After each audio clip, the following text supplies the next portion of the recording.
우리가 삶에서 좀 혼동스러운 시간을 지날 때가 있습니다. 뭘 붙들어야 될지, 어디로 가야 될지, 어떻게 살아야 될지 잘 모르겠는 그런 시기를 겪을 수가 있는 것입니다. 주로 삶에서 어떤 큰 변화를 경험할 때 아마 그런 마음이 들 것입니다. 이제 막 학교를 졸업하고 직장을 찾을 때라든지, 아니면 직장을 그만두고 또 다른 직장으로 옮길 때라든지, 또는 은퇴한 직후에 이제 내가 어떻게 살아야 될까, 또 삶을 설계할 때라든지 그런 시간들입니다. 자, 그런데 그 순간에 우리가 꼭 명심해야 되는 한 가지는 자기 페이스를 지켜라 하는 것입니다. 자기 페이스를 지켜라. 지금 좀 힘들다고 그래서 만약 자기 페이스를 잃어버리게 되면 나중에 더 큰 어려움을 당할 수도 있기 때문입니다. 마라톤 세계 기록 보유자인 케냐의 엘리우드 킵초게 선수는 이런 말을 했습니다. 천천히 달릴 수 없다면 빠르게도 달릴 수 없습니다. 무슨 말인지 아시겠죠? 곧 천천히 달린다, 이 말은 자기 페이스대로 일정하게 속도를 유지하는 것을 뜻하는 것입니다. 마라톤에서 그것은 중요하다는 것입니다. 초반에 힘이 난다고 그래서, 또는 다른 사람들이 막 달려간다고 그래서 나도 뛰자 하면서 막 열심히 뛰어버리면 이제 뒤에 가서 힘이 딸려서 더 이상 뛸 수 없는 그런 때가 올 수 있다는 것입니다. 자, 그러므로 지금 나의 페이스를 지키는 것이 중요한 것입니다. 다른 사람들이 아무리 어떻게 한다 할지라도 나는 나의 속도를 지켜야 되는 것입니다. 내 길을 갈 수 있어야 됩니다. 자, 그런 의미에서 오늘 본문 말씀은 우리에게 소중한 교훈을 전해주는 말씀이 되겠습니다. 오늘 본문 시편 37편은 다윗의 시로서 일명 시편 속의 잠언이라고 불릴 정도로 이 한 절 한 절 이 교훈을 전달하는 내용으로 되어 있는 그런 형식으로 되어 있는 시입니다. 자, 그렇지만 전체적인 내용을 보시면 하나의 주제로 통일성을 이루고 있습니다. 그 핵심 내용은 하나님 앞에서 자신의 삶의 페이스를 굳게 지켜라 하는 것입니다. 세상 사람들이 어떻게 되었든, 그들이 어떻게 나를 대하고 나를 어떻게 비웃든 상관없이 나는 내게 주어진 정도를 가겠습니다. 그렇게 할 수 있게 되기를 바랍니다. 그 마음을 전하고 있습니다. 자, 먼저 1절과 7절 말씀 보시면 이 시의 종합적인 메시지를 짧게 이렇게 요약을 하고 있습니다. 1절, 7절 같이 읽겠습니다. 시작. 악을 행하는 자들 때문에 불평하지 말며 불의를 행하는 자들을 시기하지 말지어다. 여호와 앞에 잠잠하고 참고 기다리라. 자기 길이 형통하며 악한 꾀를 이루는 자 때문에 불평하지 말지어다. 아멘. 자, 이 말씀은 종합해 보자면 다른 사람들이 어떻게 행하든 그것에 너무 신경 쓰지 말라, 그런 뜻으로 해석할 수가 있겠습니다. 다른 사람들이 자랑을 하든 비웃든 그런 것들 때문에 어려워하지 말라, 마음 뺏기지 말라, 시기하지 말아라, 이렇게 말씀합니다. 자, 여기서 이 악을 행하는 자들 나오는데요, 짧게 악인이라고 또 나옵니다. 이것은 진짜 악한 일을 많이 해서 악인이라기보다는 그저 세상 사람들을 가리키는 표현이다, 그렇게 볼 수가 있겠습니다. 이 세상 사람들이 어떻게 되든, 이걸 악인들이 어떻게 하든 이렇게 표현하는 것입니다. 또는 이 세상의 상황을 가리킨다 말할 수 있습니다. 도저히 거역할 수 없는 큰 힘으로 내리누르고 있는 거대한 세력이 있습니다. 우리 삶에는 정말 그런 경험을 하는 것입니다. 누가 뭘 했대, 다른 사람들이 다 그렇게 한대, 그런 얘기 들을 때요, 어떤 마음이 듭니까? 나도 그러면 그렇게 해야 될까? 영향을 받게 되는 것입니다. 오늘 본문의 다윗이 처한 상황은요, 그보다 한 발 더 나아가서 세상의 악인들로부터 박해를 당하는 상황이었던 것 같습니다. 그들이 다윗을 비웃고 있습니다. 우리는 이렇게 잘 되는데 너는 그게 뭐냐? 하나님 믿어서 그게 뭐냐? 이런 식으로 비웃고 있는 겁니다. 자, 그럴 때 어떻게 할 것인가? 본문의 권면은 그런 것에 너무 연연해하지 말자 하는 것입니다. 그런 것에 너무 마음 쓰이지 말자. 그런 것에 휘둘리지 말고 자신의 페이스를 지키자, 이렇게 말하고 있습니다. 곧 하나님 앞에서 정도를 지킬 수 있기를 바랍니다. 자, 그 이유는요, 짧게 말하자면 이렇게 설명합니다. 다 지나갈 것이기 때문이다. 금방 다 사라지고 말 것입니다. 여기 2절 말씀, 10절 말씀에 우리 대표적으로 볼 수가 있겠습니다. 함께 읽겠습니다. 시작. 그들은 풀과 같이 속히 뱀을 당할 것이며 푸른 채소같이 쇠잔할 것임이라. 잠시 후에는 악인이 없어지리니 내가 그곳을 자세히 살필지라도 없으리로다. 아멘. 자, 이런 표현이 시편 37편에 여러 가지로 반복해서 가득 나오고 있습니다. 지금 악인들이 의인을 괴롭게 하지만 의인은 반드시 하나님께서 회복시켜 주실 것이고 악인은 멸망하게 될 것입니다. 그들은 사라지고 없어지게 될 것입니다. 이 말씀을 해주고 있습니다. 자, 그러므로 우리는 자기 자신을 향해서 이런 권면을 할 수 있어야 되겠습니다. 자기 페이스를 지키자. 이 권면해야 되겠습니다. 나의 페이스를 지키자. 금방 사라질 어떤 분위기에 마음 빼앗기지 말고 꿋꿋이 내게 주어진 길을 가자. 이것을 스스로에게 좀 말할 필요가 있겠습니다.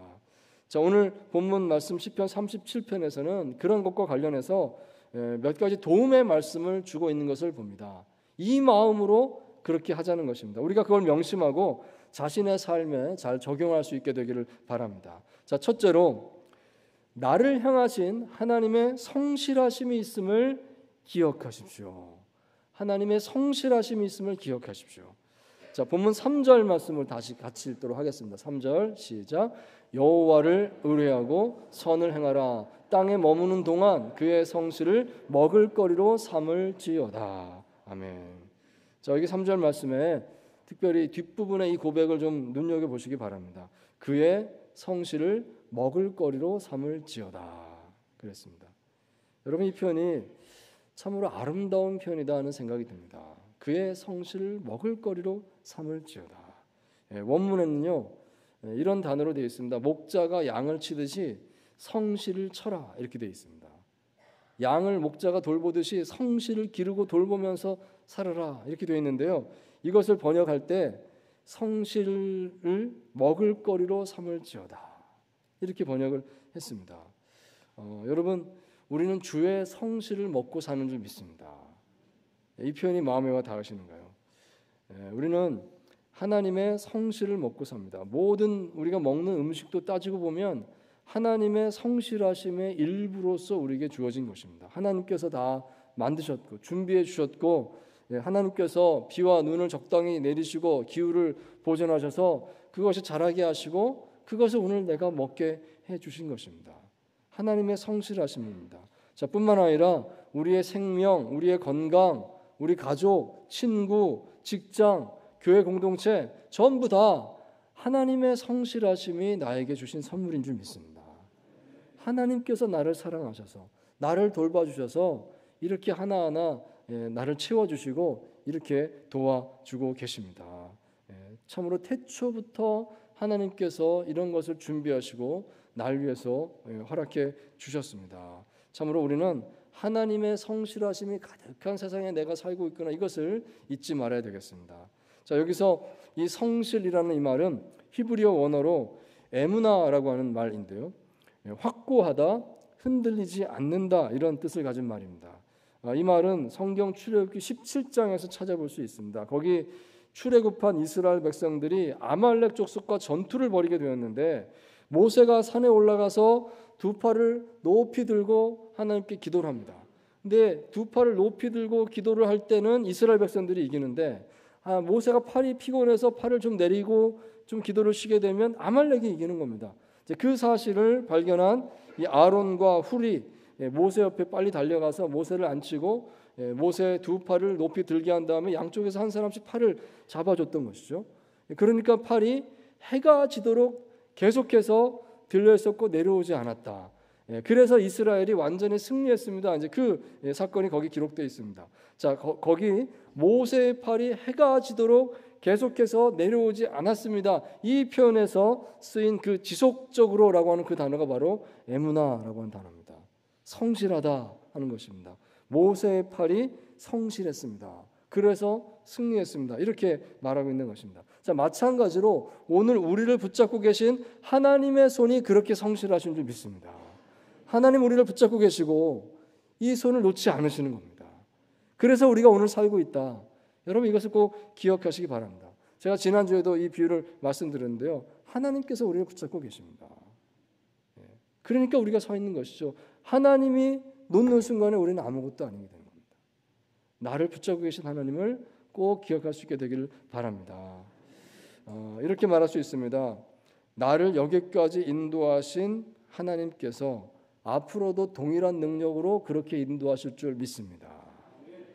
지난 날들 한번 돌아보십시오. 하나님의 어떤 도움이 있었습니까? 어떤 능력의 살피심이 있었습니까?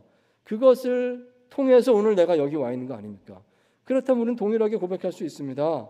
나의 앞날도 하나님께서 그렇게 인도하실 줄 믿습니다. 우리가 요즘 커피 브레이크 출애굽기 성경 공부 묵상을 함께 나누고 있는데요. 커피 브레이크 시간에 참여하신 분들은 기억하실 겁니다. 바로 지난 시간에 우리가 그 고백을 보았습니다.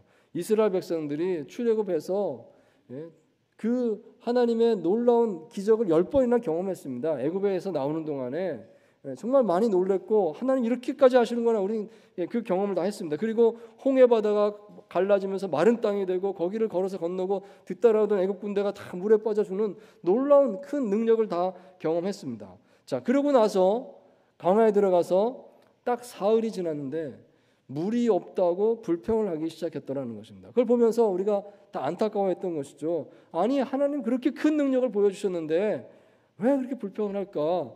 차라리 하나님께 기도를 하면 되지 않을까? 하나님, 우리가 하나님의 능력을 기억합니다. 근데 지금 물이 없는데 하나님, 이때 하나님께서 다시 한번 우리를 붙들어 주시옵소서 기도를 할 수 있지 않을까? 근데 왜 불평을 할까? 보면서 참 답답하다. 이런 이제 이야기를 했던 것이죠. 참으로 하나님께서 바라시는 것은 그것입니다. 그 출애굽 때 경험했던 그 놀라운 능력을 이제 광야에서도 기억하라는 것입니다. 이제 광야에서도 동일한 능력이 함께한다는 것을 생각하라는 것입니다. 그 믿음을 가지기를 원하셨던 것입니다. 여러분 이것은 오늘 우리의 삶의 현장에서도 마찬가지인 줄 믿습니다. 나를 여기까지 이렇게 인도하신 하나님께서 앞으로도 동일한 능력으로 그렇게 함께 하시는 줄 믿습니다. 그것을 자신의 그 단어를 사용해서 한번 꼭 고백해 볼 수 있게 원합니다. 저의 경우는 이렇게 말할 수 있겠죠. 저를 멀리 캐나다에서 여기 부산까지 오게 하신 하나님께서 어찌 앞으로의 목회의 길도 그렇게 인도하지 않으시겠습니까? 고백할 수 있는 것입니다. 여러분도 그렇게 말할 수 있습니다. 그것을 한번 고백해 볼 수 있게 되기를 바랍니다. 참으로 하나님의 성실하심을 되짚어 보시고 그 성실하심을 확신하면서 자신의 영적 페이스를 지키시는 저 여러분 되시기를 축원드립니다. 두 번째로 하나님은 우리에게 소원을 주시고 그 소원을 이루어 가심을 믿습니다. 자, 4절 말씀 다시 한번 같이 읽도록 하겠습니다. 시작. 또 여호와를 기뻐하라. 그가 내 마음의 소원을 내게 이루어 주시리로다. 아멘. 여러분 꼭 기억하십시오. 하나님은 우리에게 소원을 주십니다. 그리고 그 소원을 이루심으로써 하나님의 뜻이 이루어지게 만들어 주십니다. 여기 4절 말씀의 원문에는요, 내 소원을 주신다 이렇게 기록되어 있습니다. 우리 여기 말씀에는 하나님께서 소원을 내게 이루어 주신다 그랬는데 원래 원문에는 소원을 주신다 이렇게 적혀 있습니다. 이것이 그런 것이죠. 하나님께서 소원을 왜 주시겠습니까? 이 소원을 이루어지게 하시면서 하나님 뜻이 이루어지도록 그래서 소원을 주시는 것입니다. 그래서 소원을 이루어 주신다 이렇게 기록을 한 것이죠. 여러분 하나님께서 내게 소원을 주셔서 그 소원이 이루어짐을 통해서 하나님 뜻을 이루신다는 것을 한번 생각하시기 바랍니다. 어떤 소원을 마음에 품고 계시는가요? 물론 그 소원을 내 소원을 가지고 이게 하나님 주신 소원이다라고 착각해서는 안 될 것입니다. 물론 분별해야 될 것입니다. 하지만 하나님께서 내 삶 속에서 중요한 일을 이루실 때는 소원을 주신다는 것을 꼭 생각하십시오. 우리가 흔히 가지는 오해 가운데 이런 생각이 있습니다. 하나님께서 나에게 뭔가를 시키신다면 내 의지와 상관없이 어려운 일을 시키지 않을까 이걸 걱정하는 분들이 좀 계신 것 같습니다. 그래서 하나님께 가까이 나가는 것을 두려워한다는 것입니다. 혹시 내가 더 열심히 기도하면 혹시 내가 더 열심히 봉사하면 하나님께서 진짜 내가 감당하기 어려운 그런 힘든 일을 나한테 맡기면 어떡하나. 그러니까 적당히 해야 돼. 혹시 이런 생각하십니까? 그걸 두려워하는 분들이 실제로 좀 계시더라고요. 하지만 여러분 말씀드립니다. 절대로 그런 걱정하실 필요가 없습니다. 하나님은 우리가 감당할 만한 것만 주시는 줄 믿습니다. 그리고 어떤 소원을 주신다면 정말 그것을 이룰 수 있는 간절한 마음을 먼저 우리에게 주시는 것입니다. 억지로 하지 않으신다는 것입니다. 하나님께서 먼저 우리에게 간절한 소원을 주시는 겁니다. 정말 하나님, 내가 이거 정말 하고 싶습니다. 내 입으로 내가 먼저 말하게 만들어 놓으십니다. 그리고 내가 간절히 기도할 때 그것에 응답하시면서 하나님의 뜻이 이루어지게 만들어 주십니다. 이게 하나님의 방법이다 하는 것이죠. 여러분, 상황이 어려울 때일수록 그러므로 그 소원을 느끼시고 그 소원에 집중하시기를 바랍니다. 그 어려움 속에서도 내가 달려갈 나의 페이스를 어떻게 찾을까요? 소원을 붙드는 것입니다. 하나님 나에게 이런 소원을 주셨습니다. 내가 이것을 붙들고 그대로 나아가겠습니다. 그렇게 결단할 수 있는 것입니다. 저의 얘기를 잠깐 나누자면요. 저는 2020년도 1월 달에 그때 코로나 시기가 막 시작됐을 때입니다. 그때 참으로 저의 인생 전체가 이렇게 멈춘 것 같은 그런 경험을 했습니다. 정말 저로서는 어떻게 아무것도 할 수 있는 것이 없는 그런 완전히 사방이 막힌 이제 그런 상황을 겪었습니다. 그때 저는 한번 말씀드렸습니다만은 토론토에 있을 때 이제 교회 개척을 하게 되었습니다. 교회에서, 제가 속한 교회에서 이제 개척 프로젝트를 시행하게 됐는데, 이 개척 프로젝트를 함에 있어서 적임자가 누굴까? 그래서 이제 제가 선정이 된 거예요. 나가서 한번 해보시겠습니까? 예, 해보겠습니다. 그러니까 저의 인생 모든 걸 다 걸었습니다. 완전한 모험, 하나님께서 나를 부르신다고 하는 그 앞에서 나의 모든 선입견을 내려놓고 완전하게 다 헌신했다, 이런 마음이었던 것입니다. 그때 저는 준비가 다 됐고요, 발표까지 다 한 상황이었습니다. 그 지역 신문에까지 났습니다. 토론토 영락교회에서 교회를 개척하는데 정학재 목사가 거기 간다, 이렇게 신문에까지 다 난 그런 상황이었습니다. 자, 그런데 이게 웬일입니까? 갑자기 코로나 바이러스가 퍼지더니 예상하지 못했던 상황이 펼쳐지는 겁니다. 정말 이런 역사가 저희 인생에 다시 한번 또 있을까 싶은데요. 정말 세상 모든 것이 멈추더라고요. 교회에도 모일 수 없는 이런 상황들이 펼쳐지는데 아무것도 할 수 있는 게 없었습니다. 황당했습니다. 답답했습니다. 정말 막막했습니다. 정말 아무것도 할 수 없다는 게 이런 거구나 하는 걸 느꼈습니다. 근데 그때 교회 장로님 한 분이 한번 같이 식사합시다 해서 이제 식사를 같이 하게 된 때가 있었는데요. 식사 자리에서 이렇게 얘기를 하다가 제가 우연히 이런 고백을 했습니다. 그 고백을 하면서 저 자신이 더 감동을 많이 받았던 거예요. 내 입으로 말하면서 이렇게 말했습니다. 저는 교회를 사랑합니다. 교회는 저의 모든 것입니다. 이렇게 말을 했어요. 그러면서 저도 모르게 제 눈에 눈물이 나더라고요. 내가 교회를 사랑합니다 하는데 눈물이 쏟아지는 걸 느꼈습니다. 그렇구나, 내가 정말 교회를 사랑하는구나. 다시 한번 제가 그걸 저 자신 안에서 발견하게 되었습니다. 비록 눈에 보이는 건 없었지만 하나님께서 나에게 이 소원을 주셨구나 느꼈습니다. 이것이 나의 소원입니다. 교회가 든든히 서는 것입니다. 교회가 온전히 서는 것입니다. 교회가 부흥하는 것입니다. 그것이 저의 행복입니다. 그것이 저의 삶입니다. 이것은 평생 변하지 않겠다. 이것을 제가 분명하게 다시 한번 마음에 확신하는 시간이었습니다. 그러고서 마음이 평안해졌습니다. 아무것도 되는 일 없었지만 마음이 평안해졌습니다.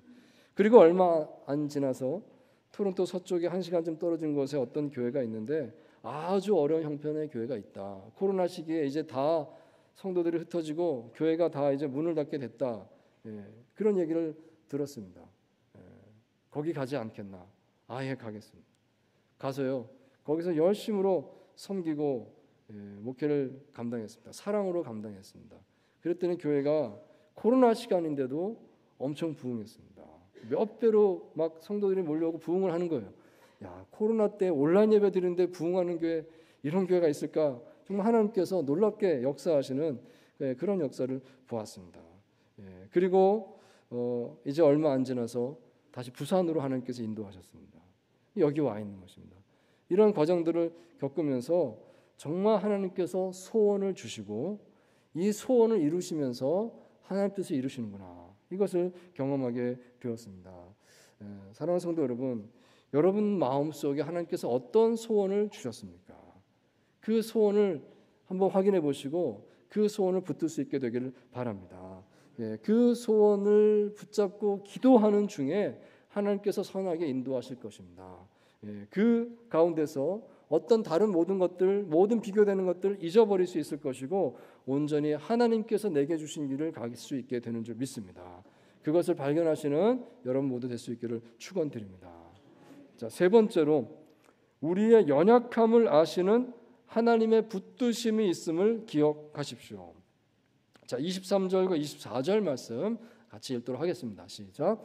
여호와께서 사람의 걸음을 정하시고 그의 길을 기뻐하시나니 그는 넘어지나 아주 엎드러지지 아니함은 여호와께서 그의 손으로 붙드심이로다. 아멘. 자, 이 말씀 속에서 우리에게 주신 특별한 은혜는 바로 이 표현일 것입니다. 23절에 하나님께서 사람의 걸음을 정하셨다 말씀하셨습니다. 길을 정해 주셨다가 아니라 걸음을 정해 주셨다 이렇게 말씀을 하고 있습니다. 그리고 24절에는 그는 넘어지나 아주 엎드러지지 않는다 말씀합니다. 왜냐하면 하나님의 손이 붙들어 주시기 때문입니다. 넘어지나 아주 엎드러지지 않습니다.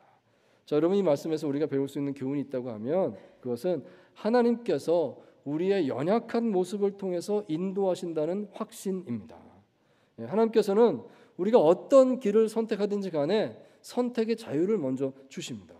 그런데 만약 우리가 잘못된 길로 가게 된다고 하면 그때 하나님께서 우리 걸음을 붙잡아 인도해 주신다는 것입니다. 또한 우리는 잘한다고 하지만 자꾸 실수하고 또 넘어지죠. 하나님 믿는 사람들도 이 넘어진다는 점에 있어서는 세상 사람들과 다 같은 것 같습니다. 우리도 역시 연약한 사람들이고 잘못 판단하기도 하고 실수하기도 하는 것입니다. 하지만 우리가 세상 사람들과 다르다고 하는 것이 무엇인가? 그것은 하나님께서 우리가 아주 엎드러지지 않도록 다시 일으켜 세워주시는 것인 줄 믿습니다. 그렇게 하신다고 말씀하지 않습니까? 곧 하나님께서는 우리의 연약함을 통해서 우리의 길을 인도해 주십니다. 이게 하나님의 인도하심의 신비로운 것이다 말할 수가 있겠습니다. 여러분 여기서 우리가 이런 질문을 해볼 수 있을 것입니다. 왜 하나님께서 이렇게 하시는가요? 왜 우리가 넘어지도록 내버려 주셨다가 그 다음에 이렇게 주시는가요? 아예 안 넘어지게 만드시면 안 되겠습니까? 이런 질문하지 않겠습니까? 왜 우리가 잘못된 길을 좀 선택할 수도 있도록 그렇게 내버려 두시는가요? 아예 처음부터 잘못된 길을 선택하지 못하게 좋은 길만 선택하게 그렇게 만들어주면 되지 않겠습니까?